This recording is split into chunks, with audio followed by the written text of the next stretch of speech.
me to back out of this podcast? Did we reach that point already? Because I we're no longer want to be involved. We're in the thick of it, you f***er. I hate this. Wow, I really, really...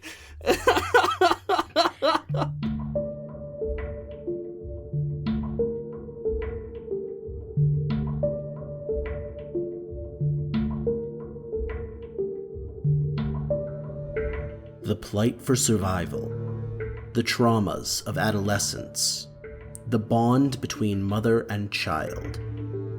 These are half-sentence summaries that could describe individually Snow White, Pinocchio, and Dumbo. All three together, however, perfectly describe the complexities of the narrative of Walt Disney's favorite of his productions, Bambi. The film is all of this, and yet so much more. But how much more can it really be? How can a story so complex be so simple that it is easily and universally beloved and understood? How can a film with a wildly accurate depiction of wild deer have a depiction of a rabbit that so utterly infuriates my co-host? Can this really be the greatest Disney film of all time? And more importantly, we ask the question, how can this be the greatest Disney film of all time if someone else was so tightly bound to its creative vision? Hi, my name is Nate Conrad. This is my friend, Abby Rose. Together, we're going to set our sights, line up our shot, and pull the trigger on this timeless classic as we begin Dissecting the Mouse.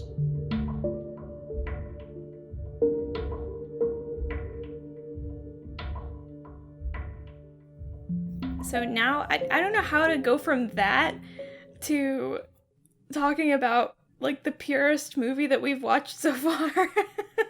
Besides that one scene, I mean, this is, a genuine cute movie, and yet we've already ruined it.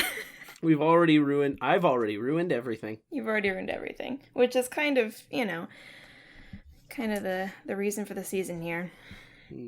Ruining things. Yeah. So, Abby. We've both had a very interesting experience, and we also had a very interesting experience watching Bambi. Mm-hmm. Two interesting experiences. Two completely different interesting experiences, and the latter interesting experience is the subject of what we're going to be futzing around with today, isn't it? What did you think of Bambi?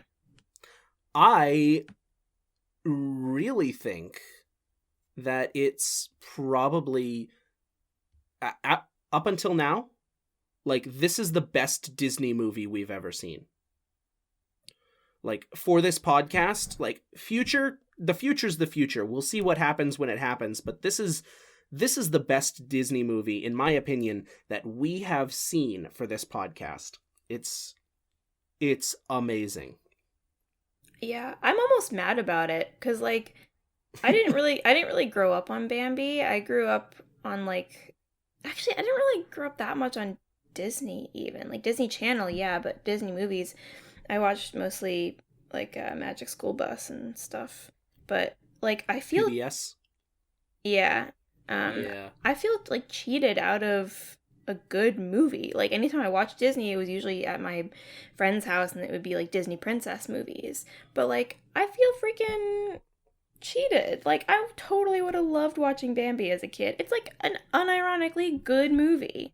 Well, you can love watching it as an adult, and you can love watching it with your little cousins. Love is a song that never ends, don't you know? But apparently hope dies. Hope does die. That song is fleeting. That song is so somber. Yeah. Oh my god. And it's the opening tune, and I think it's actually probably a perfect song for this movie. But yeah. speaking of Speaking of things that are perfect in this movie, everything. Everything. None Except of for those songs. Thumper. Except for Thumper. Everything except for Thumper. Thumper has just one issue that I can think of. Two issues that I can think of. I was going to say, come on. Thumper does not have more than 3 issues that I can think of at this given time. And we're going to 3. Going once, right. Going twice. Sold. Anyway. But yeah, no, the characters are pretty perfect. Do you mind if I tell everybody a little bit about the characters? Oh, go on. Hop right in there. I certainly plan to hop. So I'm gonna do these top 10 characters in order of their appearance. Starting with Friend Owl. You remember Friend Owl, right? I do. He is literally me. Yeah, sleepy, cranky, but friendly. He's your curmudgeonly, lovable grandpa who gives you the talk for some reason. Because no one else is going to, because you have no parents and your mom's dead. Your mom's dead and your dad is absent. Owl is more involved in Bambi's life than the great prince of the forest is involved in Bambi's life. Yep. So, with that as a role model example, it's entirely possible that Friend Owl is going to be more involved in the lives of Bambi's kids than Bambi is. True, unless he dies. Unless he dies. Mm-hmm. I hope he does not. He only has to live another year. That's true. I think owls have a really long life expectancy, too, like compared to They other do. forest animals. Is that why he's a grandpa? I think so. Yeah. Or maybe because owls are supposed to be like the wise old owl. Yeah, wise old owl. The next character is the mouse that washes his face with a little bead of dew. I love that he's you went in your top 10. Yeah. I honestly couldn't think of a 10th character, so I just wanted to remind you of how cute it was when that little mouse woke up from his nest, grabbed a drop of dew, and washed his face with it. I know, he's so cute. He washes his little hands. He's adorable. Totally precious. He runs from the rainfall. He hides under mushrooms. He's there. He's there enough to be mentioned. I want him instead of Mickey Mouse. Can we make that happen? I mean, can he be Ricky Mouse? he can be. No, we can have him as Friend Mouse. Friend Mouse. Okay. Friend Mouse. Sure. Friend Owl, Friend Mouse, Friend Mole, Friend Pheasant. Sure. Friend Huntsman. Our next character is Thumper. You often hear about the candor of children, and some wonder what that means. Well, it's Thumper. It is Thumper's literal defining trait. He calls it like it is, no matter who he calls it to, even the newborn prince of the forest. He's always talking shit about people, is what I'm trying to say here. Yeah. Grows up to be the ultimate Chad. Stop. Stop. You... Nope. Nope. Nope. Okay, Bambi's mom is next. Oh, Mrs. Bambi. Mrs. Bambi. She's the ultimate Disney property maternal organism, as she exhibits all of the ideal Disney brand maternal traits. Patient, gentle, kind, and dead. You told me that before, but I still love the punchline. It's a good punchline. And most importantly, dead. She imparts much gentle wisdom onto Bambi and, by proxy, onto us. Bambi. I've consulted with the top scientists and art critics in the modern day, and all of us concur. Bambi is baby. Yeah. Certified baby. Birth, adolescence, adulthood, he's baby all the way down. Yep. Real talk, though, Bambi is an incredible character specifically because he's baby. He is, and this is where I break away from jokes for just a little bit. He's always learning. Everything he sees, he learns from, and he changes his behavior in subtle ways to accommodate as his worldview is shaped before our eyes. He learns from his friends, from his family, from his enemies, and he learns faster and easier than anyone else we've seen in any Disney movie yet in this podcast. I love him, and I would kill for him. Aww. However, he also grows up to be the ultimate Chad. Yes, he does. Chad of the forest. Chad of the forest. From one Chad to another, let's hear it for the great prince of the forest. Yeah, that's One could good. say that he teaches Bambi, and by proxy the audience, endurance, perseverance, courage, and leadership. One could also say that he's a deadbeat dad who spent much of his son's formative months avoiding him until he could no longer ignore him and had to take custody. One could get deep into the body language of the roe deer or white-tailed deer that were studied to create Bambi and his father and dissect the scene where Bambi meets him for the first time and the great prince turns his ears towards him, which in deer talk explicitly means attentiveness, and say that he was always watching from afar, that he's always been involved in a subtle way. Instead of that, I'm just going to say what we're all thinking. How come he's a red deer and not a white-tailed deer? My mom says they're a multiracial family, and honestly, I support that. Okay, but the roe deers aren't in America. They're not American. They were roe deers in the book, but they're mule deers in the Oh my god, I wrote that down wrong. Oh my god. Yeah. Because roe deer don't have tails. The roe deer are the red deer, the mule deer are the white-tailed deer. Yes. And that one little goof up, and I said that all so well. You did.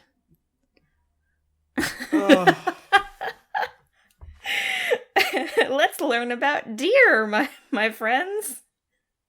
Hey, let's learn that Nate doesn't know how to read. This week in deer biology class and also reading class. It's okay. It's confusing. Let's move on to Flower. We're not deer experts, okay? No, we're not experts in anything. Nope.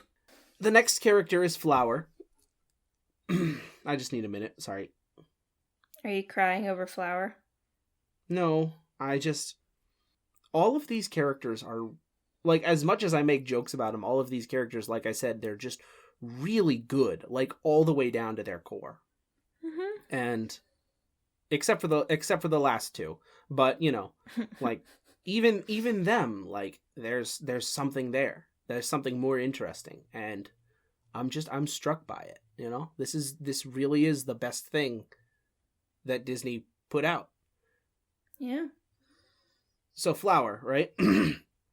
At the beginning of Bambi is this wonderful moment where when you think you've met the kindest, sweetest, gentlest character in Bambi, you meet someone easily twice as pure. This baby says, "Hold my flower." Yeah, Flower is no exception at all, as he seems to exist only to be gentle and friendly. He's baby. He's more baby than Bambi, and Bambi is literal baby. Yet another one of Bambi's best buds to grow up to be the ultimate Chad, though. Stop! He does not! Oh my gosh, he's the Chad. Oh. They're like the respective Chads of their species. They are. They become the pinnacle, because, like, the first thing they do when they find out, like, oh, girls are gonna be into you, the first thing they do is, like, immediately find out that girls are into them. Yeah. We'll get into that. I'm excited. I'm not excited. The next character is also Feline. An excitable young girl who has no qualms about being outgoing to the point of pushing around royalty. Iconic. Yes. Every time we see her, she's having the time of her life. She's a deer, by the way, for anybody who didn't know. She is a deer. Flower is DEER. Like, not... Oh. But she's also a deer.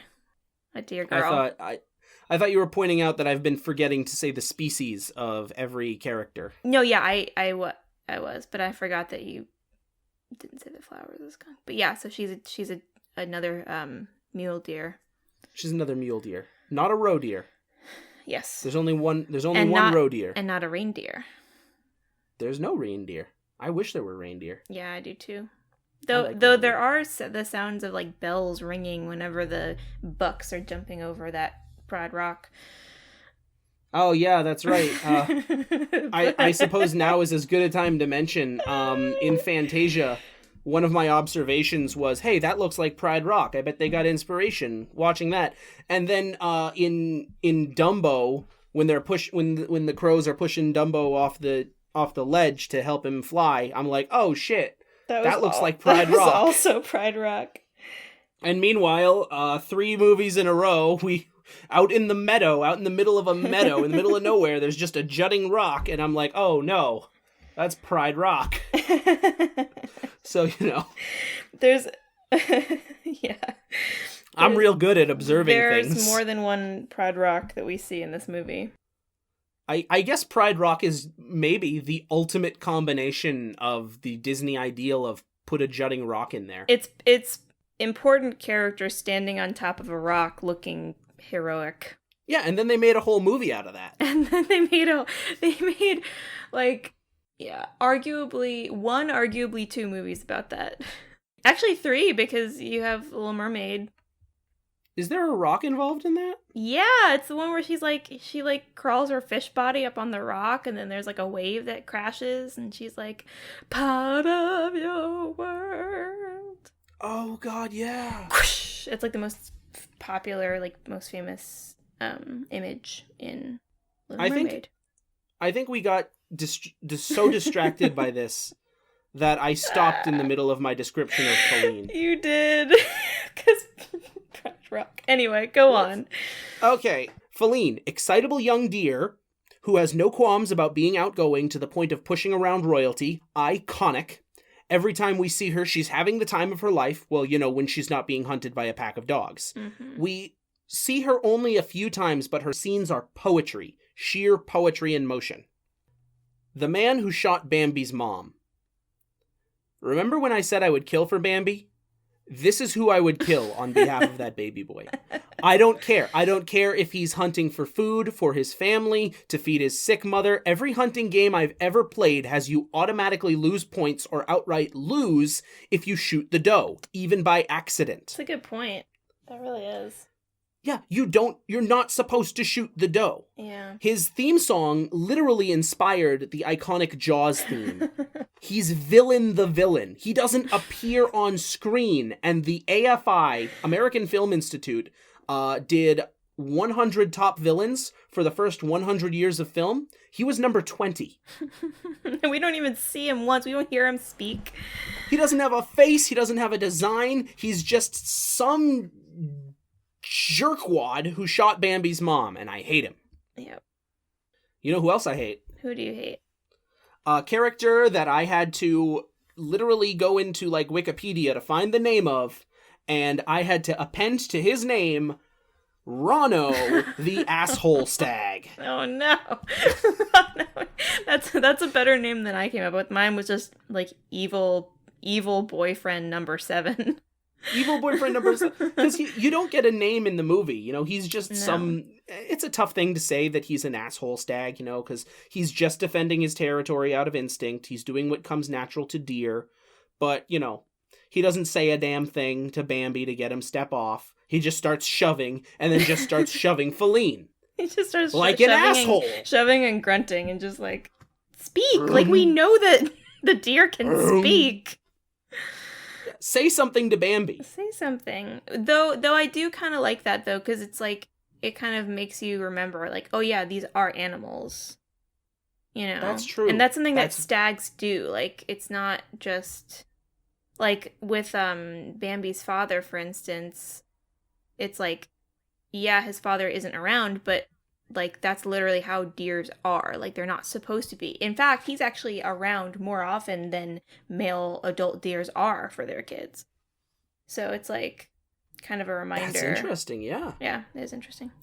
He's a better father than I gave him credit for. Mm-hmm. Actually, I have a crackpot theory about that. Ooh. But yeah, Rano the asshole stag. It's a good name. He would be another one. He would be another like Onceler. No, he wouldn't be Onceler. He would be I don't know, like. Oh God, he'd be like when they do humanizations of Shadow the Hedgehog. No. Oh no, of Nothing Knuckles. Personnel, kid. No, of Knuckles. Oh, knock. It's Rano. It's Rano. No, you're right. It would be Shadow, because Knuckles is more like. Yeah, Knuckles himbo. is at least friendly to Sonic. He's himbo. Yeah. himbo. Yeah, this is not himbo. This is 100% pure jock. Rano is Sasuke. 100%. 100%. That's the most cursed thing that has come out on this podcast. You understand? I do understand. It's I think the images that I saw, the fan art that I saw, fully processed, and that's what came, shooting out. Oh man. That's more than enough. All right. That's my top 10 characters from Bambi. Okay. I like that. Yeah, so you provided a very lovely description of our top 10 characters. And so Thank you. You're welcome. So before I get into the outline of what actually happens in the movie, I just want to go really quickly into our source material. And this is a great movie because it actually followed pretty closely to the general events and themes of the book. Now, the movie Bambi is a movie adaptation of a book called Bambi, A Life in the Woods. It was written originally in German in 1923 by a Jewish-Austrian writer named Felix Salten. Salten was an avid hunter and wrote this book as a coming-of-age story for the forests and its denizens. Like the movie, Salten's book follows the life of Bambi, a male roe deer, as he grows up and learns about the world around him. Unlike the movie, there don't seem to be any other animals that are named characters in the book. It's only deer. It's deer all the way down. Uh-oh. Deer all the way through. Uh-oh, it's deer. Captain Crunch, oops, all deer. Oops, all deer. Captain Sultan, oops, all deer. Sorry about that. Yeah, it's all good. So, Captain Sultan. Anyway, this seems to be a pretty heavy book at times because among the other features of the story is the recurring theme of Bambi learning to be alone. He learns at a young age about how adult bucks spend most of their time alone and don't really come into contact with mothers and their young. Later, he's scolded by an adult buck for crying for his mother, so he has to learn how to be alone at times. When he's an adult, though he loves Feline, he keeps far away from her and avoids her, loving her in a, quote, melancholic sort of way. At the end of the book, though, he encounters twin fawns crying for their mother, and he scolds them for not being able to stay alone. Then, when he leaves the two, he thinks to himself that the girl reminded him of Feline, and the boy seems promising, and Bambi looks forward to seeing him grow up. So it's kind of like he doesn't maybe realize, that those two are. Yes. So the original book has a bit of an interesting history. So Salten was a very prominent and prolific Jewish writer in Austria. He was editor-in-chief of a bunch of different magazines. He basically wrote a book a year, of the book being filled with collections of short stories and poems and scraps and fragments of things. Then in 1923, he wrote Bambi, and it had huge popularity, international popularity, but it was banned in Nazi Germany in 1936 because officials claimed it was a, quote, political allegory on the treatment of Jews in Europe, end quote. I mean, yeah, they could literally say whatever they wanted and ban it, but... Yeah. Many copies of the original were burned because of this.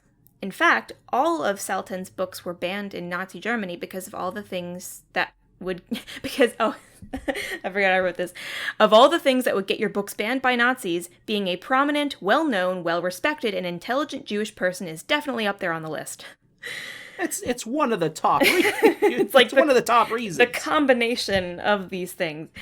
Are you smart? Are you respected? Are you Jewish? We don't like any of those things. We don't like any of those Hi, things. I'm John Q. Nazi. John Q. Nazi. We only take the scum of the earth. The Q stands for quite a Nazi. Yeah. So in critical... It feels so good to make fun of Nazis. It really does. I know, because they deserve it no matter what. They're scum. They're terrible. Just scum. Don't give them a voice. Don't give them a seat at the table. Don't give them anything except for a punch in the face. Yeah, if you've got 9 regular people sitting at a table and they let a Nazi sit and speak to them, you've got a table with 10 Nazis at it. Ayo. But no, yeah, that's really, yes, that's accurate. Okay, so in critical reviews, this is argued to be one of the first environmental novels because it covers the issue of hunting, the beauty of nature, and the sympathetic lives of the forest creatures whose homes are threatened. Humans in this novel are referred to as only he, like he is in the forest, and most of what the reader sees are traps and aftermath of what he has done. Once, at the end of the novel, the old prince, as Bambi's father is called, brings him to see the dead body of a man who was shot and killed by another man. This, he says, shows that man is not all-powerful. There is a bit of a god allegory at this point, because then the old prince goes on to explain that there is, quote, another, end quote, who is over all creatures. It's at this point that the old prince says he has always loved Bambi and calls him my son, and then leaves. That's f***ing... Right? That's something, man. It's something. Also, the book was so popular and like had such an impact internationally that Max Schuster of Simon & Schuster actually helped Salton's like story to make it over to the States. But yeah, so it's kind of interesting, yeah, that Max Schuster is the reason that we have Bambi in the States, because he was the one that got it published, or like facilitated the publishing. And then Disney acquired the rights in 1937. And then obviously, as we've been saying before, he doesn't have funding to do it until now, which I'm so glad that he waited, because it's definitely worth the wait. Well, yeah, it was. I mean, there were also a couple other factors, but I get into that. Yeah, and there's more that I could go into in the original story about how, like, Feline is... I think Feline's mother is Bambi's aunt, and Bambi's aunt had Feline and then another deer. And there's a whole mess of things that happen, but it follows the basic story of the movie. But yeah, that's my source material. It's not really anything exciting or like holy crap like Dumbo was, but it was more just like, yeah, just Sultan wanted to write about deers. And I mean, it's pretty exciting, you know, yeah. that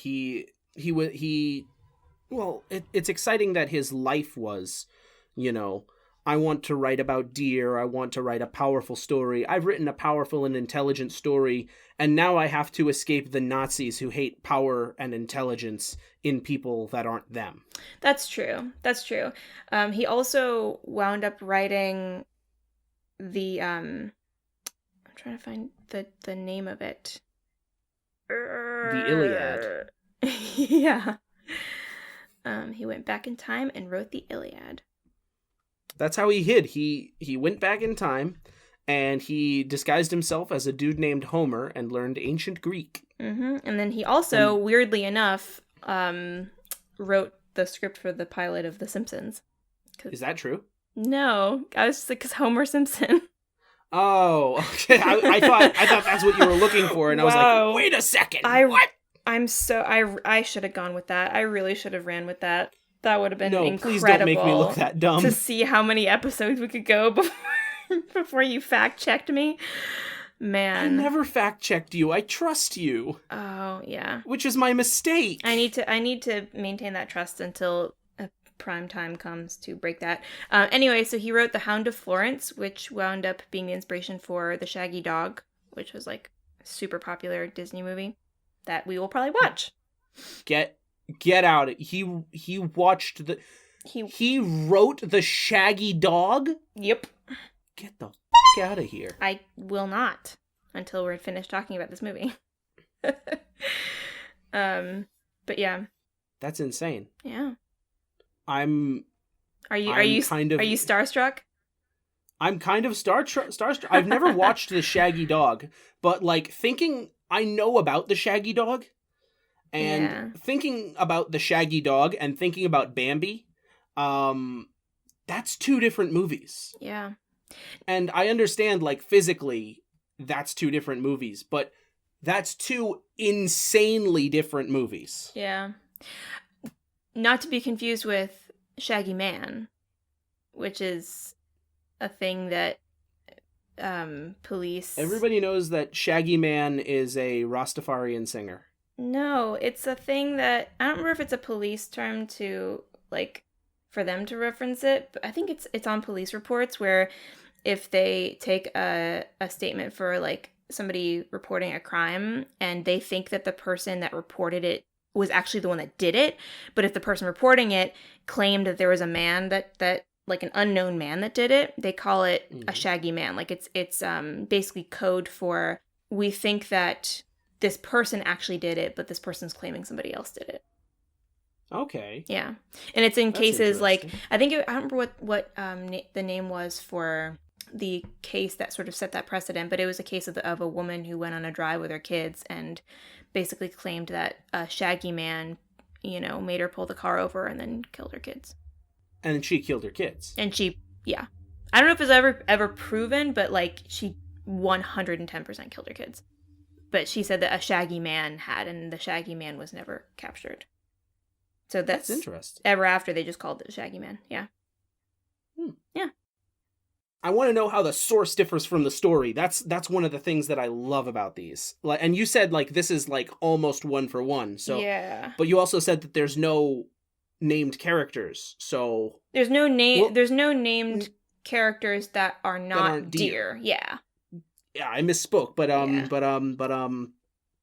want to know all about these brand new characters like Flower and Tumper. Yes. That. Okay. So Tower and Flumper. So let's get into what happens in the movie. So if you haven't watched it, or if it's been a while, or if you just somehow like our descriptions better than just watching the movie, I don't know. They sure are shorter and more entertaining than the Wikipedia article. So, the movie opens on a lush green forest filled with clamoring, busy animals. These critters are excited because today a new prince has been born. So the forest folks gather around what turns out to be a doe and her newborn fawn, Bambi. Doe, a deer? A female deer. A female deer? Yeah. And they are laying in a ray, a drop of golden sun. Okay. Almost immediately, a little rabbit kit by the name of Thumper befriends young Bambi, seemingly determined to show him the ins and outs of life here in the forest. That's what they're called? Kits? Yep, I looked it up because I'm like, that doesn't sound right, but apparently that's, yeah. There are a lot of small forest creatures who are named kits. Pine martens, those babies are kits. Foxes, obviously, kits. Of course. Yeah. After Kitsune, which is Japanese for magical fox. Stop. That might be true. That might be true. I had to have a samurai cop moment. Yeah, I don't. Yeah, no. Okay, so yeah. Almost immediately, a little rabbit kit by the name of Thumper befriends young Bambi, seemingly determined to show him the ins and outs of life here in the forest. I'm going to take a quick time out here to address the fact that this rabbit must have a serious attitude problem. I'll explain later, but just know a rabbit thumping is not a good thing. Anyway, they're learning all about birds and butterflies and flowers when Bambi comes nose to nose with Flower the skunk, an adorably bashful little guy who's quite tickled that Bambi would call him a pretty flower. Because he is. I mean, look at that sweet baby. Anyway, they go exploring, and over the next few, I don't know, weeks maybe? It doesn't specify. Bambi sees more of the forest world. His mother, whose name we never learn by the way, takes him to the meadow after warning him about the dangers of the open space. He meets Feline, a spunky young fawn who teases him into playing with her atop Pride Rock 1, then watches as the chads of the forest run out into the meadow to show off their antlers, almost trampling Bambi on top of Pride Rock 2. Hey, real quick, can I just... Yeah? I had a... It has nothing to do with the amount of Pride Rocks, which, by the way, we're on Pride Rocks 3 and 4. Yeah. But, I think I just realized that there are no named characters that aren't deer in Bambi. I mean, think about this. They call him Thumper specifically because he's always thumping. It's not a name. It more than like he's the rabbit that thumps a lot. Flower isn't Flower's name. When he meets Bambi, Bambi accidentally calls him a flower, and Flower says, "Oh, he can call me a flower if he likes. I don't mind." So we know that Bambi has a name. We know that Feline has a name. We know that Ronno, the asshole stag, has a name. That's true. And who's the other supposedly named character? Friend Owl, who's just owl that is friendly. Yeah, that's true. Oh. That's I'm sorry, pretty... I just had to vent that galaxy brain revelation. Yeah, that is kind of interesting, where it's like they're royalty, so they get names, and then... everyone else is just a serf. Yeah, and maybe it's also because in the original story, it was only deer. There were only ever deer, and so they didn't have names for any of the other animals, so they don't get names. It's not like Disney picks names for them. It's like they get nicknames. That makes sense. Like, why would you bother, like, coming up with a more legitimate name for, like, Thumper, other than, oh, we'll just call him something. Yeah. But we'll call him Thumpin'. Hey, we'll call him Thumper. Thumper. Yeah, that's a good theory. That's a good observation, I guess. It's my lighthearted crackpot theory. Nice. All right, so let's get back to all the Pride Rocks. So, the great... Pride Rock number 7. Yeah. The great Chad of the forest watches over everyone from atop Pride Rock 3 and is pointed out to Bambi by his mom as the doodliest dude of them all. Way more doodly than any of the other dudes. He's also, coincidentally, Bambi's father. They return to the forest as winter sets in and the frolicking fun of the first frost gives way to a surprisingly harsh yet still tranquil depiction of trying to forage in the dead of winter.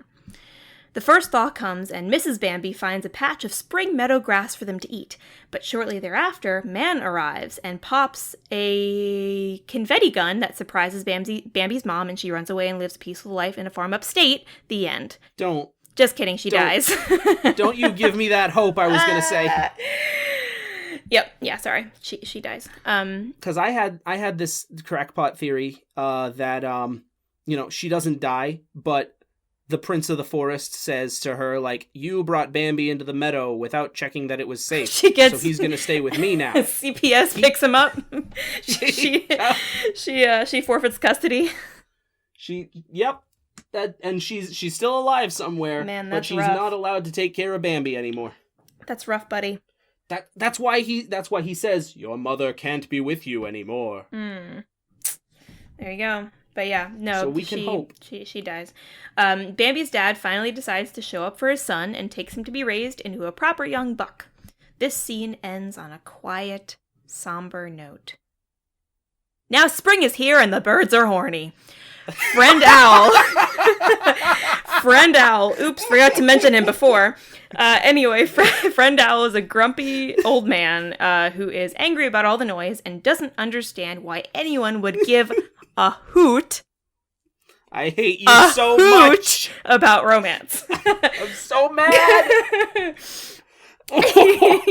He sermons at length about the dangers of being, quote, Twitter-pated, aka horny. Sorry, gentle listeners, that's just what it is. Dangers of being Twitter-pated to the young adult Bambi, Thumper, and Flower.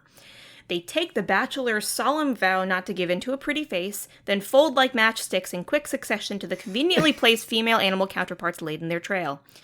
Of course. Flower stops to smell the blooms and then frolics away with a pretty little female skunk.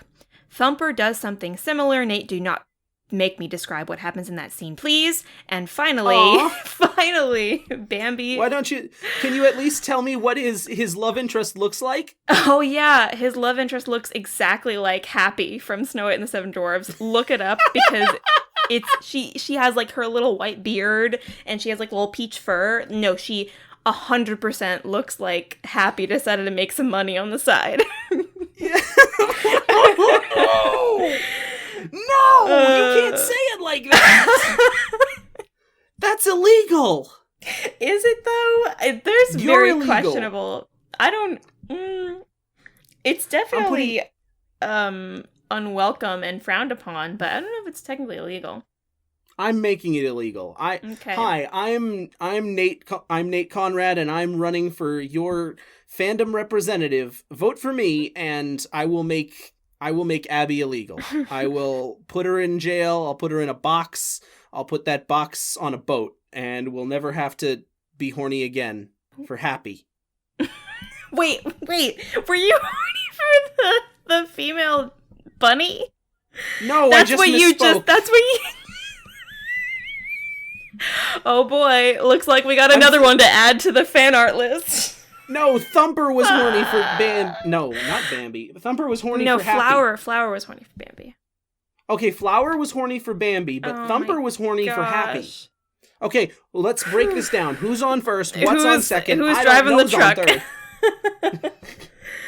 Bambi's mom's in the truck. Who's driving the truck? Okay, so, Okay, finally, Bambi is left clinging to the barest scrap of conviction on this issue when Feline arrives as a young adult doe and completely washes away any of his restraint. Their meeting as adults perfectly mirrors when they met as kids, which is beautiful, but it's so beautiful. But this time, their frolicking is stopped by evil boyfriend Deer Number 7, with bags under his eyes and the Disney villain color palette. Yeah. Oh, yeah. Yeah. Oh, yeah. Bambi is forced to fight for Feline's affections, which he does, and wins by throwing him off a cliff. Don't worry, he's fine. Then cuddles up with his boo and settles down to sleep. They're awoken by man in the forest once more, and when Bambi saves Feline from a pack of hunting dogs and tries to escape himself, he's shot and wounded. Papa Chad swoops in and helps him get up, then they escape just in time because, guess what? Man started a freaking forest fire because of course we did. Luckily, all the animals we care about got to safety in time. Crowded on a riverbank, they watch their homes get destroyed by the blaze. Cut to springtime and new growth over the charred remains of the forest. Everyone is in a rush of excitement because the new prince is born. Except, surprise, it's twins. Thumper's kids have inherited his chronic thumping, and Flowers named his kid Bambi, which is adorable. And while all this is happening, Bambi and his dad, look on with pride from Pride Rock 4 as the princes of the forest. There's end. So many Pride Rocks. Stop deforestation, kids. The end. Yeah, there's at least Remember, 4. Only you can prevent forest fires. Mm-hmm. Oh, yeah, by the way, that was the inspiration for... Oh, do you talk about that? I don't want to talk about it if you talk about that. I don't talk about it in production, but I can make mention that for a good chunk of time, the American Forest Association, or whatever it's called, used footage from Bambi for their TV commercials to tell you to be careful. And when the license ran out, they still wanted to use like an animated character, so they invented Smokey the Bear. Yay, Smokey. Anyway. Smokey the Bear. Yeah. But I do have some interesting Only notes. he can prevent having to pay licensing fees. Because they own him. He did it. Yep. He saved the license. Yep. Oh, also, Disney got in a freaking, knockdown drag-out fight with the original, company that owns the rights to, Bambi. Oh, yeah. And then the funny part is that company, the other one, I think it's Twin Rivers Publishing or something like that, they won against Disney, but the court was basically yeah, you guys won, but you're total dicks. They literally publicly did a statement yeah, you won, but to what end?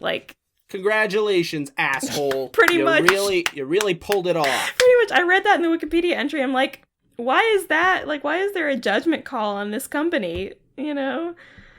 I don't know. Anyway, I just thought it was funny.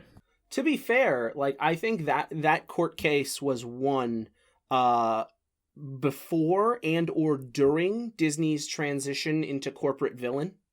Oh, yeah. That makes sense. So it was the beloved Disney company is being challenged by this other equally sized company, when in reality, it was during the time when Disney was biggering and swelling and growing and getting insane. Yeah. Yeah, apparently, it's Twin Books. Sorry, not Twin Rivers. Twin Peaks? But Twin Peaks. It is Twin Peaks. You know, every copy of the book comes with a hot cup of coffee and a nice slice of cherry pie. Yep, exactly. And some garmonbozia. Oh my garmonbozia. Did you know that in this area, in St. Louis, as I triangulate my location, there's a chain of... Is it a chain or is it a single freestanding? I don't remember. But it's a restaurant called Twin Peaks where it's basically like Hooters, but like lumberjacks. That's there? Yeah, we have a Twin Peaks here. I knew that existed, but if I had known that existed there, I would have said, "Hey, Abby, where do you want to go for lunch?" One of the guy, like I guess the new manager at the time, came into Ulta when I was working, and he was like, "Are you the manager here?" I'm like, "Yeah," because I was at the time. Was he like headhunting? And he was basically like, no, he wasn't headhunting me, but he basically said like, if you give my girls like a discount on makeup, then we can like give you a discount on food or something. And I'm like, we're a national corporation. We can't do that. Like we're a freaking, like, do you understand what kind of a company this is? Sir, I am the manager of the store. I am not manager of the Ulta. Yeah, it's not, I do not control the Ulta. It's like, it's not a franchise. It's like, I think he thought it was like more like a franchise where you can control what happens, but no. It just made me laugh because I'm like, so I teach your girls how to wear full face of makeup and get objectified, and in return you give me half price on chicken fingers? Like, what? I don't want to defend the guy, but I want to say that it's a fair mistake to make. Like, if you run a store that is a franchise and you see another store and you have like a high school education, you think, yeah, that's got to be a franchise. I can make a deal with their manager to make the girls look prettier. And instead of him offering to pay for makeup for them, then it's like, no, just give them a discount so they can buy whatever they want. Like, no. Well, it's a quid pro quo thing. Yeah. Like, you give them discounts, we'll give you discounts. How you doing, huh? You want to come to Twin Peaks, huh? You them girls that like girls and whatnot? Why is he all of a sudden from the East Coast? I don't know. I get a sleazy guy. I default to Joey from Friends. Yeah, even though ironically, Joey was the most pure. He was the most pure. He was like the nicest one. He's the one that's supposed to be the womanizer and the jerk. Like, no, Ross is the devil. Ross is the actual devil. And Chandler, he has his moments. He's the asshole friend.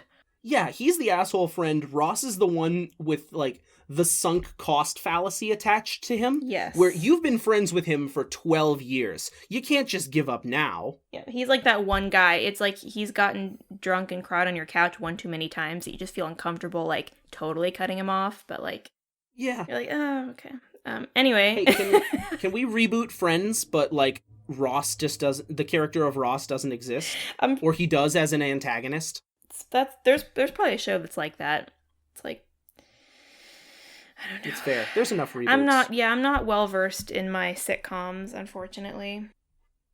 You should be. I know. We're gonna verse you in some sitcoms. I know, I need to. Step 1, 2.5 Men. Don't watch it. Yeah, I don't want to watch that one. You don't need to.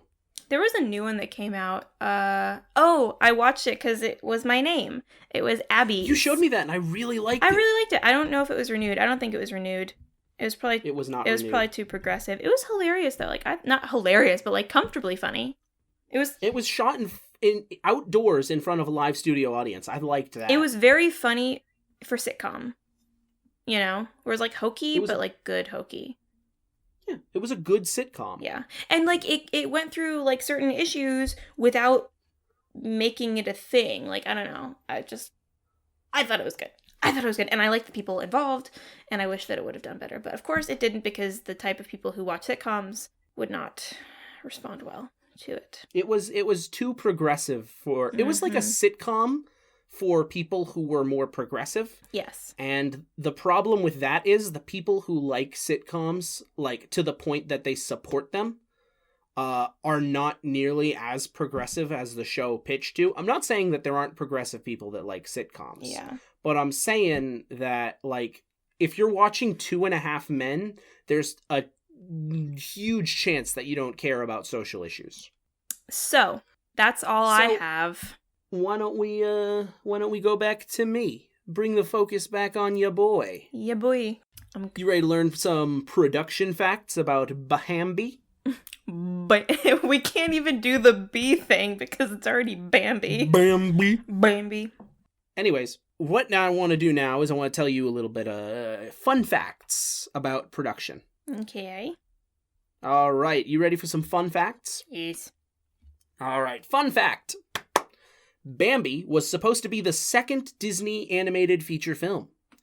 Walt had been interested in the feature for some time, since about 1932, when he was in talks with a man named Sidney Franklin, who had acquired the rights and was interested in allowing Walt to use them. Sidney Franklin made live-action films, but he recognized that the technology did not exist to create a live-action Bambi like he wanted. Still doesn't. And still Just doesn't. saying. Don't do it. Don't do it. Take back that confirmation in January. Take it back. Take it back. Take it back. Bob Chapek, I'm talking right to you. Blame it I am on whispering COVID. right in your ear. Stop it. Isn't it a new guy now? It was and it was Bob Iger, now it's Bob Chapek. They went from Bob to Bob. Bob to Bob. Dude, don't do it. Blame it on COVID if you have to. Blame it. Yeah. Freaking do it. And by the way, they specifically, when they were making this non-live action Bambi that is beautiful and perfect. Like Bambi? The non-live action Bambi. Let's be real. When they make a live-action Bambi, it's not going to be a live-action Bambi because they specifically said, like, it's going to complete the trilogy of The Jungle Book and The Lion King. First of all, stop deluding yourself. The Lion King was an animated film. There wasn't a single live-action animal. There wasn't a single live area that you shot. None of it was real. All of it looked terrible. Yep. The Jungle Book was really good, but everything in that was not Mowgli was animated, I believe. I haven't seen The Jungle Book, and I refuse to see The Lion King, because I know enough about The Lion King to know that I want to watch the animated Lion King. How can you make a trailer that looks that bad? That looks that bad where nobody has any emotions in their face? You don't even try. Aslan looks better than any of the lions in The Lion King. I am so heated right now. Mm-hmm. Oh my god. Okay, anyway. Anyways, Walt and Sidney thought that they could make a 1934 release happen. 44? What happened next? No, 34. I thought they acquired it in 37. They acquired they were talking about the rights in 32. I think it took them some time from when they were talking about it. It took them some time to actually get it and then actually get the ball rolling. So they thought like 1934 was a reasonable time for their discussions. Gotcha. But what happened next was what would happen to anybody with millions of dollars at their disposal, an army of talented artists, and a particularly severe case of ADHD. Walt got distracted with other projects. I mean, it's not as simple as that, but that's what, 70% of it can boil down to. They started on Bambi and Pinocchio around the same time. Then Walt got more interested in Pinocchio, so that took over. Then at the early stages, Walt decided that he wanted the animals to be more realistic and scrapped all the early work on Bambi. And then he bumped into Stokowski at the Brown Derby Diner and went off on a whole tangent where he wanted to animate a concert. Then he ran out of money, so he needed a fast cash grab and had to make Dumbo. So despite everybody involved being on board and everyone being super invested, they were just like, kick it down the line, kick it down the line, kick it down the line. Wow, ADHD Chad. Mm-hmm. Let's we stand. do a drinking game every time we say Chad. Take a shot. We say it a lot in this. Hey, if you're listening to this podcast, go back to the beginning, and every time we say Chad, you take a drink. Every time. Every time we say absolute Chad, you finish your drink. And every time we mention a certain country in Central Africa, take a drink. It took me a little bit to get that. Right. Wow. Fun fact. Fun fact. You ready for a fun fact? Yes. Fun fact. Oh, I thought it was Chad related. No, fun fact. Chad is in Africa. Yeah. Yeah. Yeah. You said that. Yep. I did. You're paying attention. Good job. Mm-hmm. Hey, Abby. Hi, Nate. Fun fact. Yeah? Bambi holds a world record. The direct-to-DVD Disney Toon Studios film Bambi 2 And I'm not kidding when I say that movie is literally just the missing chunk of time between winter and spring where Bambi grows up. But that movie came out in 2006, right? That's 63 years between then and 1942, making it an official world record in longest time between two installments of a franchise. It's the official world record. Wow. Longest time dragging our feet.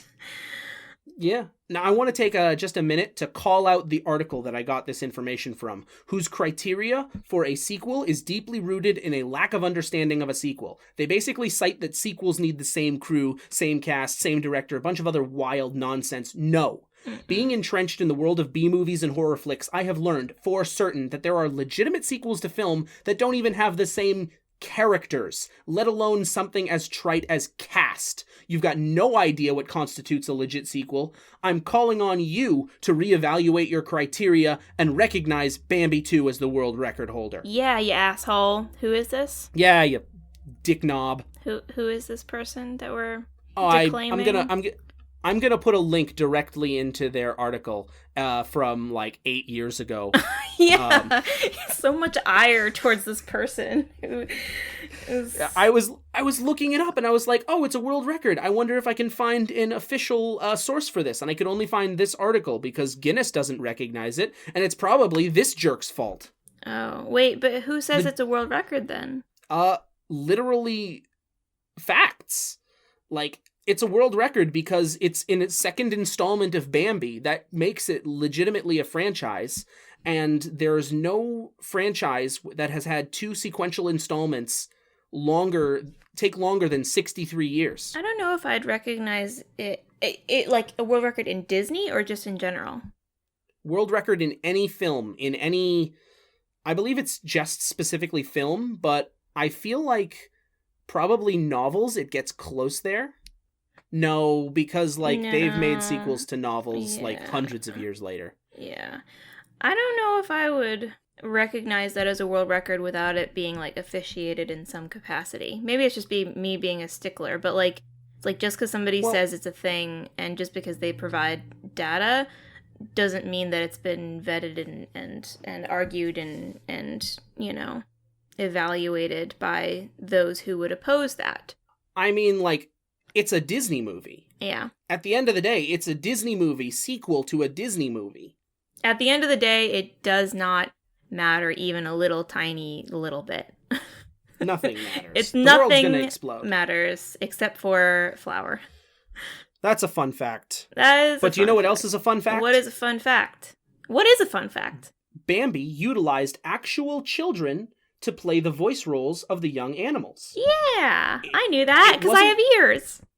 Yeah, but it wasn't very common at the time, so it really set it apart. Aww. And I'm going to tell you about two of those guys. Little guys. The first one is a kid named Peter Ben. A kid so Love cool, him. he had a first name for a last name. I know, I was going to say, 2 first names. Loving it. Yeah, same hat. Same. Unfortunately, he wasn't very popular, among the auditioners because he failed the audition process. Oh, no. However, animators and best friends and Disney legends Frank Thomas and Ollie Johnson heard his voice, saw his audition, and decided on the spot to specifically build the role of Thumper around him. Aww.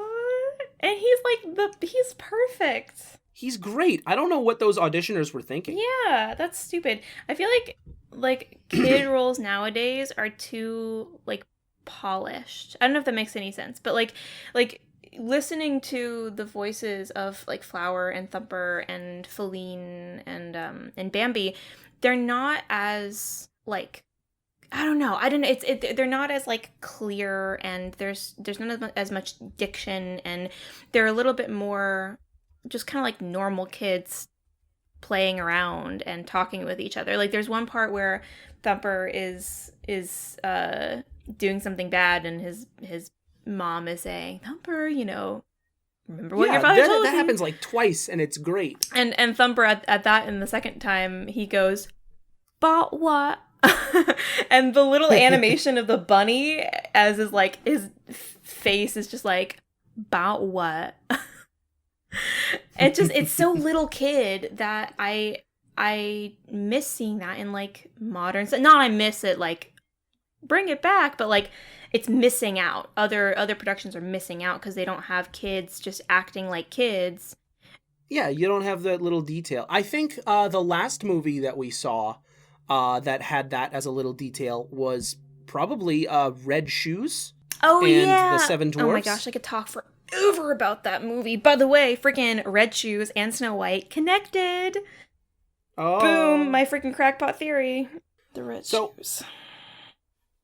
Go see that. Go watch that movie, everyone. Sorry, plug. No, yeah, we can definitely take an aside to say, hey, go watch Red Shoes and the Seven Dwarfs. It's the best animated adaptation of Snow White of all time. Of all time, like I've seen them all. It's so good, and it needs all the love in the world because it is not Disney. It's like Locust, I think is what it's called.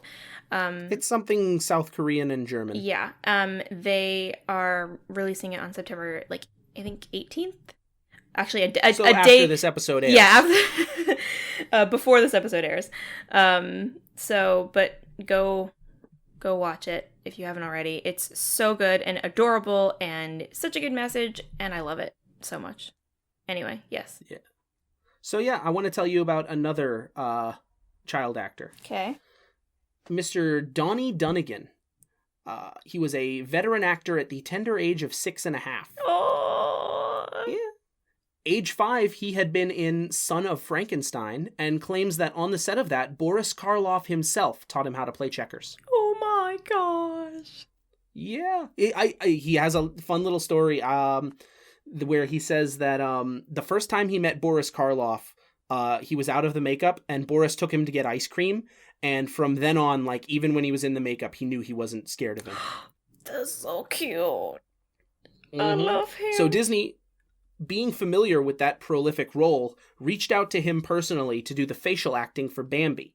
And when he came in, he was so good at it, and they liked talking to him so much, like he had legitimate banter, they offered him the voice role as well. Aww.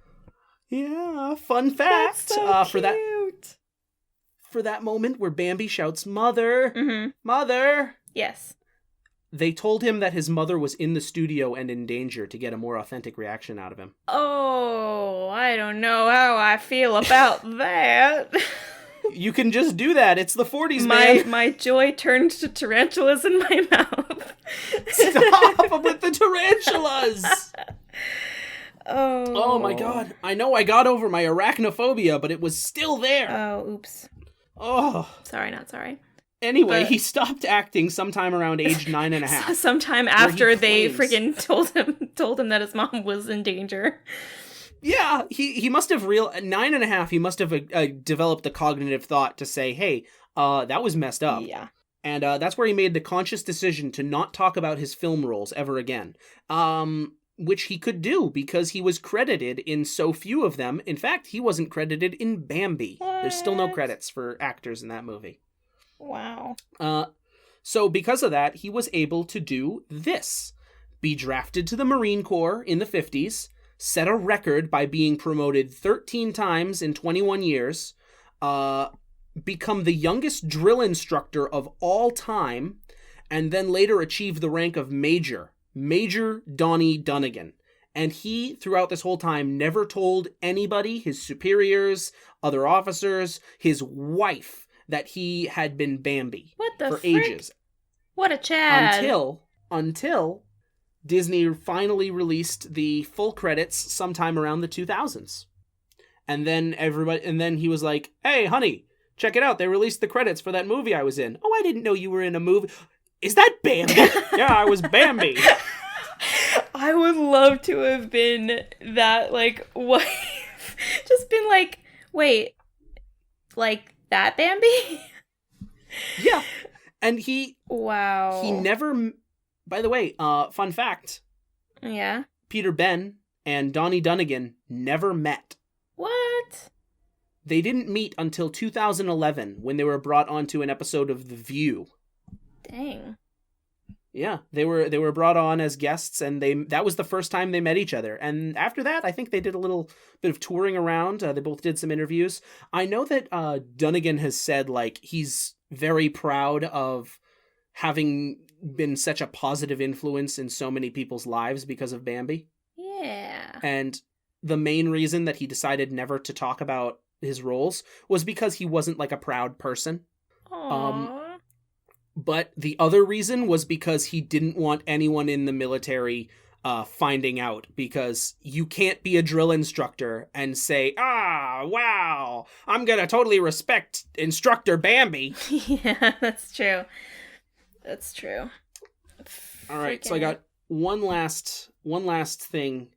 I'm gonna take a look at the life of a fine, distinguished gentleman by the name of Tyrus Wong. Okay. Born in 1910 as Wong Gang-yo, apologies if I messed that up, he was forced to leave his home for a better life with his father, who had emigrated to America through the wildest loophole in history. In 1882, President Chester A. Head signed the Chinese Exclusion Act, which forbade the people of Chinese descent, like Wong, from emigrating to the United States. He was able to emigrate because of the 1906 San Francisco earthquake, which had destroyed an insane amount of birth and immigration records. So his father, Mr. Wong, was able to come to America illegally and claim that his information had been destroyed, and therefore, he could have it rewritten. Freaking... And then he could bring in his son. Wow. They had to bring in his son under an assumed name, which was Luk Tai Yao, which had to match his father's assumed name of Luk Get, which I don't know why you have to come in with an assumed name if they can't prove that you weren't here. Like, just use your real name. Yeah, just use your real name. Just like, yeah, look, I'm Tommy Teacher. I'm but Tommy because Teacher his name, Fangs. But because his face... Please not Tommy Teacher Fangs! Fangs! Well, you don't know. All the records were destroyed. That's true. And because his fake name was Tai Yao, his teacher in grade school Americanized it to Tyrus, which is a totally common American name. Oh, yeah. Come here, Tyrus. Yeah. Do you want to go to the park? His future professional name, Tyrus Wong. Mm-hmm. Let's go to the park, Tyrus. Tyrus, did you make Boom Boom? That's little Tyrus. Don't say that. Okay, go on. So, going on. Tyrus went from living in poverty in China to living in poverty in America, but with significantly better opportunity as he practiced art and calligraphy. He took to art so well that in junior high, a teacher arranged for him to have a scholarship at the Otis Art Institute in Los Angeles. Worked there as a janitor while his father scraped together the rest of the money, and graduated in the 30s just before his father passed away. Dang. He had a job doing murals for the city, and he did impressionistic art in his spare time. He was a co-founder of the Oriental Artists Group of Los Angeles. Started work as an in-betweener at Disney, which was basically assembly line work that he described as soul-crushing, and stayed there until he learned about the major problem Walt was having with the film Bambi. Now, if you noticed in Snow White and the Seven Dwarfs, and to a lesser extent in Pinocchio and Dumbo, that the backgrounds are super richly detailed. Mm-hmm. Yeah, like we were talking about how you notice something in Snow White every single time, yes. like the little carvings. When they did this in Bambi, however, the animals were being overtaken by the scenery, easily camouflaged, so to say, as they would be in real life. Because, deer patterns are easily camouflaged in the forest. Literally, yeah, that's how. So you make a super detailed forest and you make a super detailed deer, you're going to camouflage your deer in the forest. Yes. So Wong showed off to Disney his impressionistic landscape paintings, many of which were inspired by the art done in the Song Dynasty. And Disney went just outright bananas for them. Direct quote is, "I love this indefinite quality, the mysterious quality of the forest." Basically, Tyrus Wong taught Disney that when it comes to backgrounds, less is more, and less makes your characters pop. Mm-hmm. This is a style we will see in many, many Disney films. From here on out, Wong was in charge of the style of Bambi. In the role of inspirational sketch artist, the fellow artists that had once marginalized and mistreated him because of his race... Oh, yeah, I kind of glazed over this. Tyrus Wong spent his whole life facing overt racism. You know how I say it was the 40s, man? Well, it was the 1910s, the 20s, the 30s, and the 40s, man. That was It was America, man. That was especially bad. Well, it's bad for any non-white person, but it's really bad. Really bad for but Chinese in his new role, these artists who once looked at him as lesser now reported to him for every little detail. Hell yeah. Color selection, music choice, special effects. He had his hand in everything, so much so that Walt Disney's Bambi is unmistakably and inextricably Tyrus Wong's Bambi as well. Aww. And from there on out, Tyrus felt he was being treated well at the company. He respected Walt so much that he refused to join the picket line during the Disney strike, a move that saved the job of fellow animator Ward Kimball. Dang. So when the strike was successful and they needed to make cutbacks, Tyrus got fired. Are you freaking kidding me? Yeah, they didn't have enough money to keep on every animator, and, Tyrus, unfortunately, they had to let him go by the wayside. Went on to work for Warner Brothers, doing art direction for films like The Wild Bunch and Rebel Without a Cause. He basically did the art that would be used to set the scenes and, build, like storyboarding. Okay. He would do that. Okay. And he worked in Hallmark, for Christmas cards. He would do Christmas cards.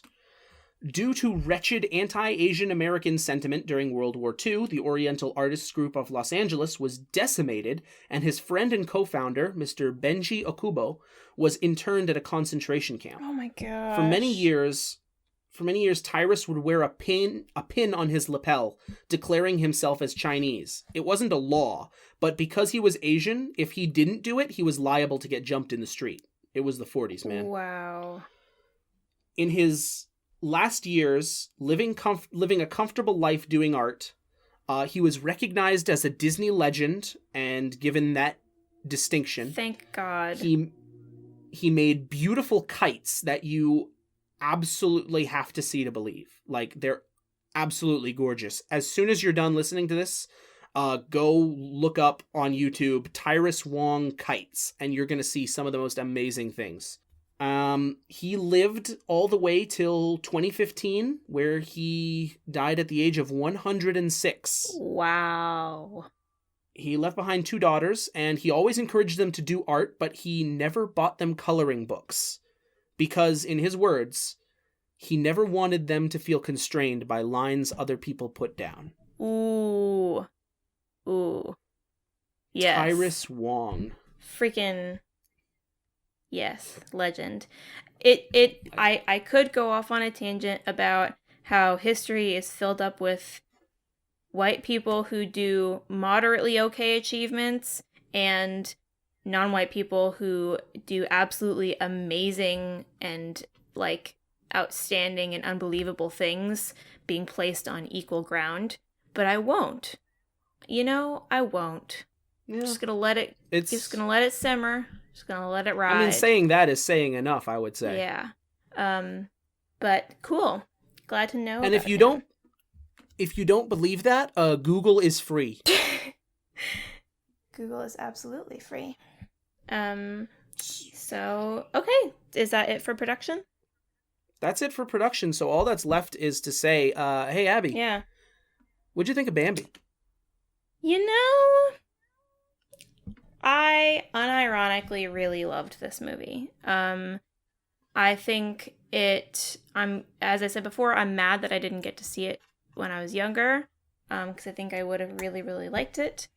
It's a movie that is calming. A lot of parts are calming and tranquil and just pleasant without being boring.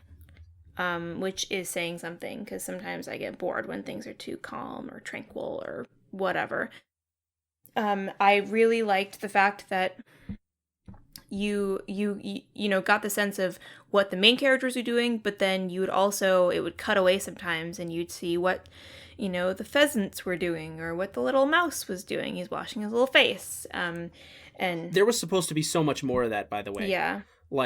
During production, they had an idea for a moment where Bambi leans down and sees the life of some chipmunks. Oh, yeah, I saw that on Wikipedia page. Yeah. But And like him accidentally stepping on the ant colony. But every time they did that, they were like, okay, what does this have to do with the story of Bambi? Yeah. And they had to cut it. see, and I like those little moments because they kind of add to the movie where even if your main story doesn't have a lot of meat on the bones, or even if you don't want to get too much into, just how Bambi feels about, being an adolescent, then you don't have to. You can show what other animals are feeling, and that can kind of feed into the general emotion of the whole thing. And I just liked it. I thought it was we got a better sense of what the world was about, like I think that's what was missing in Dumbo, where we didn't really hear from the lions or the tigers or the hippos or the giraffes. We just saw them with their kids, but we didn't actually hear like what they were doing, and we didn't get a glimpse into their lives. We just kind of like saw them sleeping, and that's it. Yeah, I think this would have been a good idea for a series of shorts, because Disney was still doing like a lot of really good short films. So you could have done Bambi's Forest as shorts, and like, oh, here's Bambi finding the moles and how they talk to each other. Here's Bambi stepping on an anthill and what happens when you do that. And just build a series out of that. Yeah. Well, but what I'm saying is, in a movie though, I like those elements where it doesn't have to be a series, because I'm trying to think of what I'm trying to say.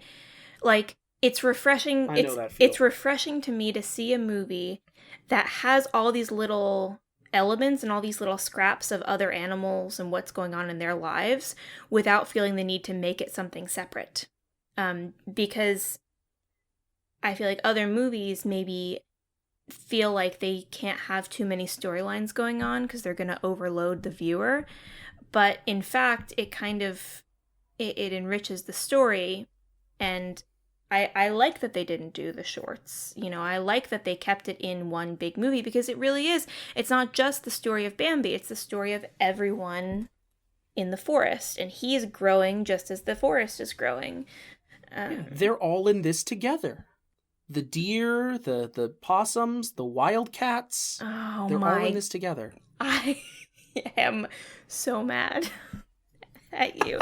Well, because I thought you were gonna make a reference, and then you didn't make a reference, and then I was just about to say, "Oh, I thought you were gonna make and then you ruined my life. I ruined your life. You ruined my life.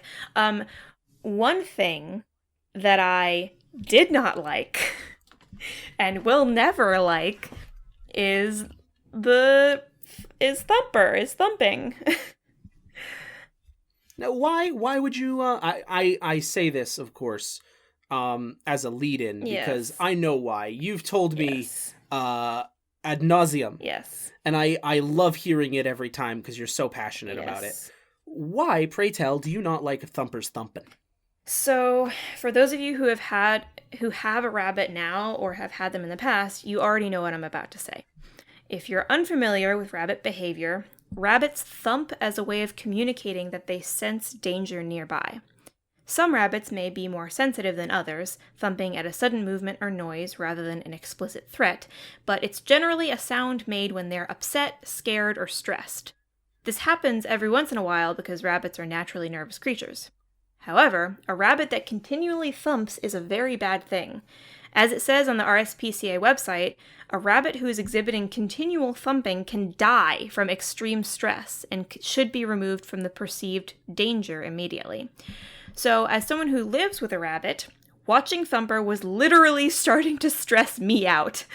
Like, clearly in the 40s they didn't do their research, or maybe behavioral veterinary science wasn't up to snuff on rabbits quite yet, because Thumper, as a character, is such a happy, chill rabbit, which is almost the opposite of what thumping is. But they put so much emphasis into the body language and the behavior of the deer. Yeah. And they had a small zoo in the office. Yeah. Just for references, they had quails and skunks, and they had rabbits there. Yeah. Like, surely, maybe. Oh. But they probably. Oh. But probably what happened was they saw that the rabbit would thump, but some rabbits, as I said, thump at like less stimuli. So like they make a sudden movement or there's a sudden noise and the rabbit thumps, and the person may not recognize that there was a loud noise, but then they see the thump and they're like, oh, there's, they're thumping. Okay, then we can work with that. Yeah, I was going to say, I just had the revelation, like maybe the rabbit they had felt like it was constantly in danger at the studio and it was just always thumping. Yeah. And some animator was like, that's a crackpot theory. Yeah. Well, and it's not even just like explicitly in danger. It's more like I'm trying to think. It kind of like whenever dogs bark when they're scared. Dogs also obviously bark when they're happy, but like if a dog would just bark when they're scared, then that would be like what thumping is. So sometimes some rabbits get more scared than others at like things that are just nothing. And so the rabbit may not think that they're explicitly like in danger, but they will get scared or they'll get stressed or something. So anyway, if they wanted it to be more accurate, they could have him binkying all over the place. Because a binky is when a rabbit is so happy and jazzed to be alive that he just sort of springs all over the place and shakes himself all over. Which, by the way, check out videos of that because it's really, really, really cute. It just basically... It's so like, cute. Bink, bink, bink, like all over the... It's so adorable. All over the place. Oh my God. It's adorable. But yeah, so that's my thing about thumping. Like, it just... I don't know why. Like, it just bothered me so much because I'm like, that is just so... We never see him, like, scared or anything. So maybe he also thumps when he's scared, but he thumps, like, for emphasis and, like, when he's happy. And I'm like, that's not when a rabbit thumps. Sometimes rabbits thump whenever they're just, like, upset or, like angry at you, like, displeased. But it's never, like, a positive thing. Again, they should have just had it binky. Though I guess it would be harder to animate that, but still, like, just have him jump around, But yeah, so that just makes me... mad. I just wanted to clear. Oh, also, freaking carrots. That's a lie. Carrots are super sugary. Do not feed your rabbit a whole bunch of carrots because that is so much sugar that they will contract rabbit diabetes. Yeah, that's a no good. Yeah, get them kale or cilantro or oats. They love oats. Ooh, oats. Anyway, that's my Debbie Downer segment for the episode. That's fair. But ultimately, I don't think that ruined your enjoyment of Bambi. No, of course not. That was just like that was tertiary to it. I really liked Bambi. Yeah. I thought it was really cute. I was texting you while I was watching it for the first time. I'm like, is this going to be the first like unproblematic movie that we're watching from Disney? Like, I don't know if I'm ready to handle this. Like, I have no choice but to compare it to the previous works. And then they get better. I told you, like, I was so scared. Like, what if there was a character that they removed that nobody knows about? They just did such a good job of scrubbing Bambi's sunflower. But yeah, all it took was a movie where there's literally 0 depictions of men. Where it's just all animals. That's all it took. It was a movie that's just animals. Fun fact. Walt Disney originally... They made the conscious decision to never show man in the film. Mm-hmm. Never show humans at all. But Walt Disney originally wanted there to be a moment where in the forest fire, a man is burned alive. To show, like, the folly of man messing with the forest. How very Dante of him. Right? Like, that's brutal. And the only reason... they didn't keep that in was specifically because they were like, oh, what if we just didn't show people? So I like to think he couldn't be dissuaded from taking it out. So they were like, oh, we got to do something. We can't show that to kids, a man being burned alive. Hey, Walt, what if we didn't show people at all and just focused on the animals? Well, that's a great idea, and I'm glad I thought of it. You're right. And then it's like, but also let's not show the mom getting shot. Yeah, they didn't show. And that had just as much emotional impact. Yeah. That had more emotional impact. Yeah. Because you think while he's running, she could be right behind him. Yeah. She could be right behind him. I'm getting emotional just thinking about it. So yeah. So I have a crackpot theory, but what are your thoughts on this movie?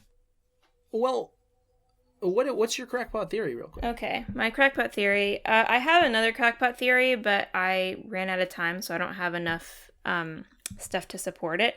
But my more fleshed out crackpot theory is Bambi's dad is secretly a helicopter parent. He seems to always be there to swoop down when Bambi's in danger, despite having a reputation for staying away from danger, which is why he's lived for so long. Adult male deer are meant to stay solitary and aloof, so perhaps it wouldn't be acceptable for the great prince to always be seen with Bambi and his mom. But that won't stop him from watching from the shadows as his kid grows up, ready to step in if Bambi needs him. We even see a hint that Bambi will do the same in the last shot of the film when he's there with his dad. The dad finally turns and heads back into the forest, leaving his son to watch over his own young from afar. That's absolutely... For one, you know that I support that. Like, my point out of the deer body behavior where it turns its ears and total attention on Bambi, like, he's watching. Yep. But, like, I think it's so amazing that your crackpot theory, which I support, I accept, is also about Bambi's dad. Because so is mine. Oh boy, here we go. But first, I'm gonna hit you with some OOC. Okay. Observation, opinion, crackpot theory, here we go. My observation is that man is the element that drags down every other movie. You made that observation, I accept that observation, and I'm just making it absolutely clear. Like, this is the best movie that Disney ever did, and there isn't a single person in it. Yep. Straight up. So, just stick with that. Just do animals. Just do animals. Dumbo had mostly just animals, but one, it had clowns, and two, it had animals that were trying to be human. And it had roustabouts. I don't want to remember the roustabouts. I'm so sorry, but you have no choice to remember the roustabouts.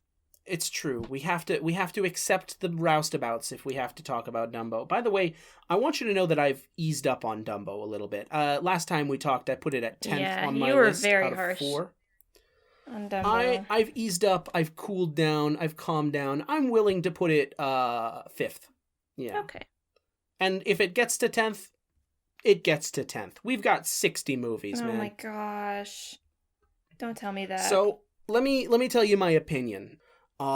This movie was just as impressive as Pinocchio was visually, and it was easily twice as impressive as any story that's been told so far. The backgrounds, the characters, the animation, the story were all masterclass, and it holds up even today. When Bambi and Feline are in the meadow scenes, like their first meeting and their second meeting, that's absolute poetry. Not just poetry in the sense that the two scenes rhyme. Like, there's an initial meeting by a reflection in the water. There's a chase. There's an angry moment. And then there's a romp in the field. And those things happen exactly in sequence again. Except the angry moment is with Feline the first time, and it's for Feline the second time. Aww. And not only is that poetry, like, watching these scenes happen is poetry. Except for every time that Bambi crouches down and looks kind of like a spider, that scares the crap out of me. I think it's great. I'm like, do deer do that? Do deer do that? I don't know. I've never observed them. They run whenever man enters the forest. That's true.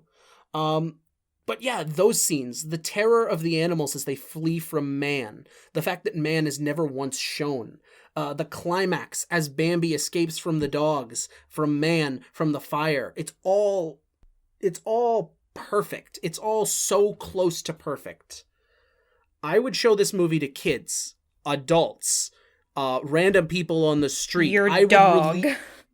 I would show this to your dog. I would re-release this movie in theaters. Like, I think they once did. theaters become safe. They did. They did that so many times because, like, this is probably the most re-released Disney movie out of all Disney movies. Yeah. And they could do it again. I was gonna say, just re-release it again. Don't make a new one. Yeah. And, oh my god, this movie was always Walt's favorite movie. Like, of all the movies that were made, this was the one that Walt loved the best. Which makes it kind of screwed up that he didn't keep Tyrus Wong around. Yeah. But, like, you could argue that this wasn't Walt's favorite movie that he made. This is Walt's favorite movie that the company made.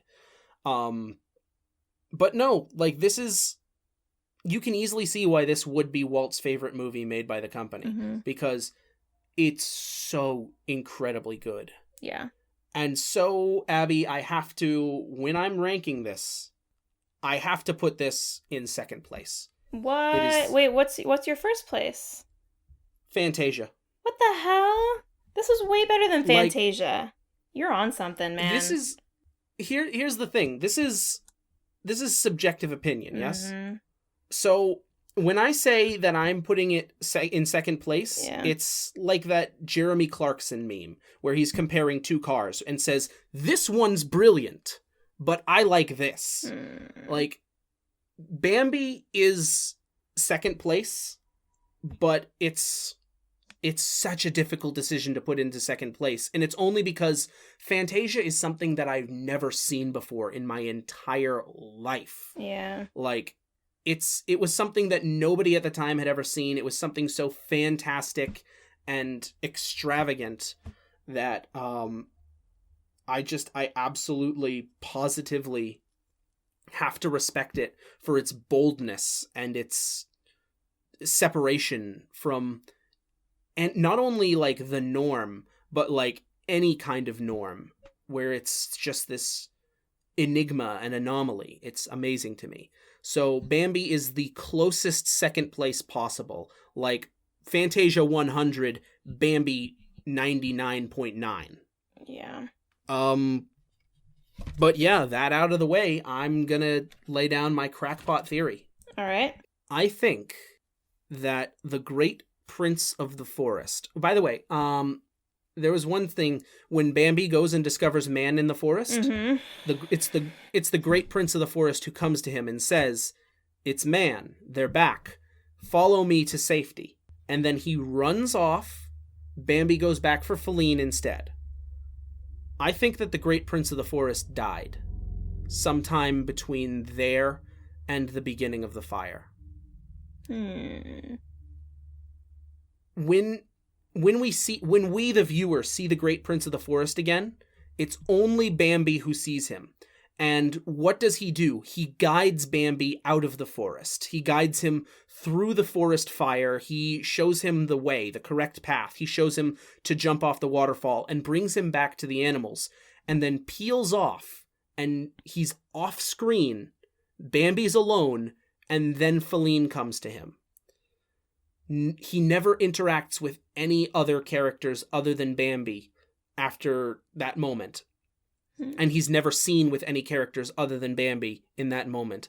I believe that the visual representation of the Great Prince of the Forest is to show that he is a representation of Bambi's instincts becoming perfect, sharpened, focused, so that at the very end, when he turns and walks away, he leaves Bambi behind not just to watch over his young, but as the next Great Prince of the Forest.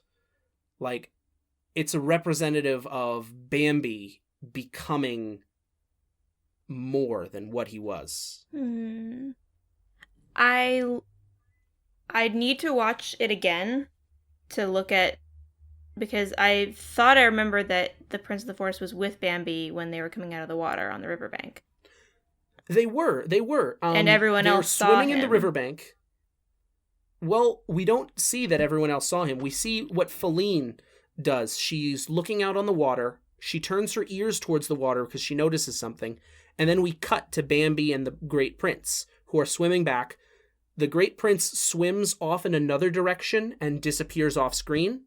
And Feline goes right to Bambi and sees him. So I don't know if I fully accept that theory, but I definitely like it, and I support it. I think it's a very well thought out theory. I'd need to watch again to see if I was just like, I'd need to watch again looking for that. But But I do like it, and I like it. I think that it has some validity to it. Yes.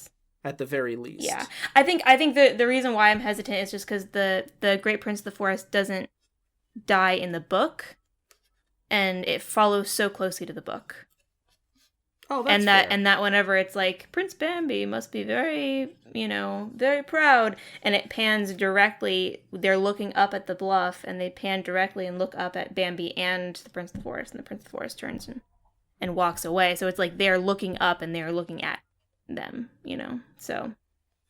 I guess, but like I said, like when he leaves, like he's leaving, Bambi, where Bambi understands now that he's the great prince and he doesn't. Well, I definitely think that Bambi is now the Great Prince of the Forest, that like the title has been passed on. But I just don't think that I don't know if there's enough to show that that his father died. That's fair. No, yeah, I know.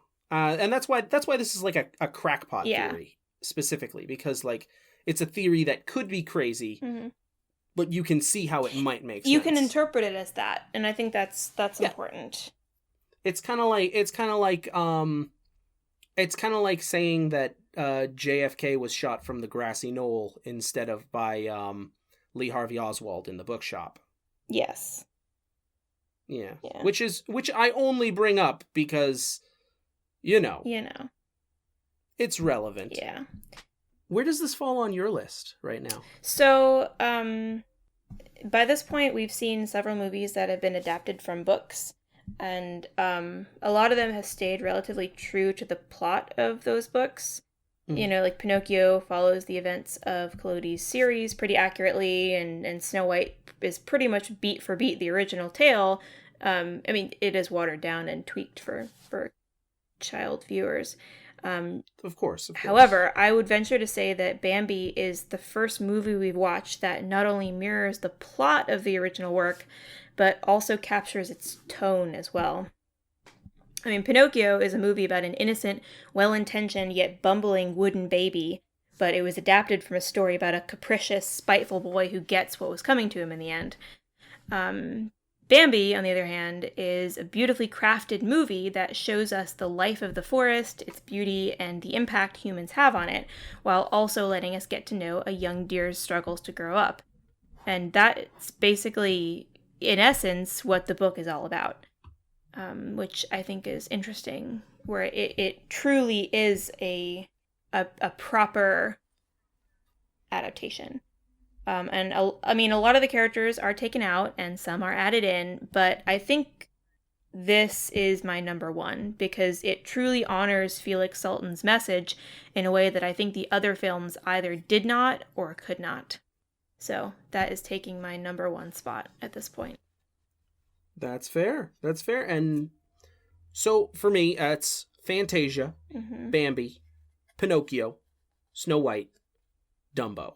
Which is no longer stewing in hell. Yes. It is now just at the end of the list.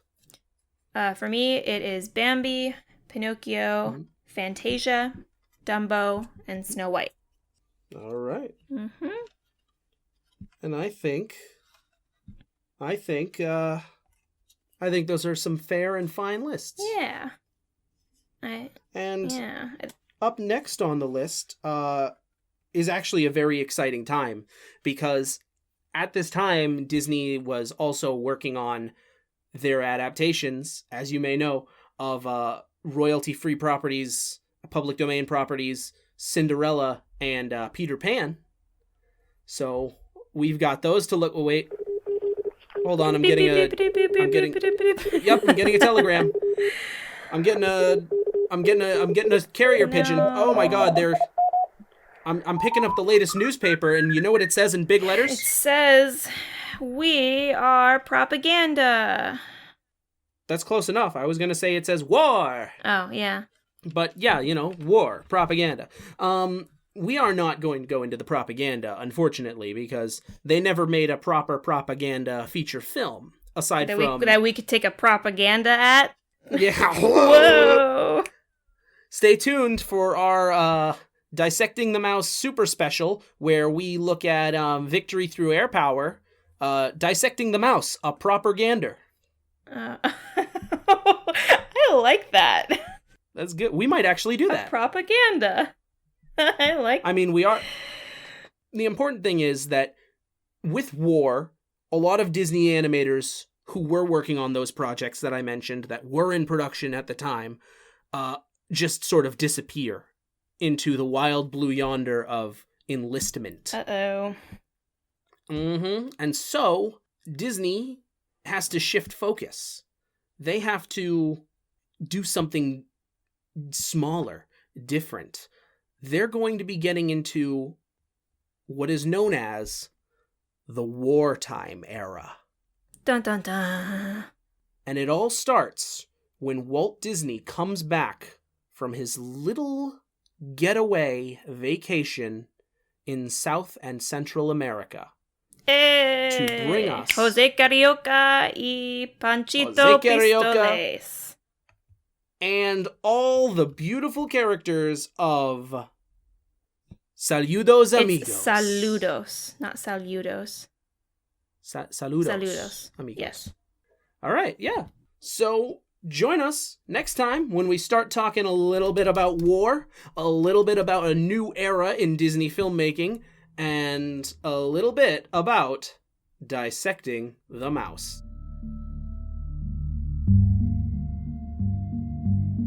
Dissecting the Mouse would like to acknowledge the concept art done on commission by Morgan, the title art done on commission by Eric, and the background art done on commission by Silas. We would also like to thank Silas for his audio editing, and Connor for his video editing, also done on commission. Links to the business information for all involved artists are provided in the expanded credits, as well as a bibliography of relevant sources. We would also like to recognize the research done by Nate Conrad and Abby Rose. Nate would like to extend his deepest thanks to his library co-workers. Dissecting the Mouse is intended to be a review based on subjective opinion, and is not intended to be a scholarly source. Thank you for listening.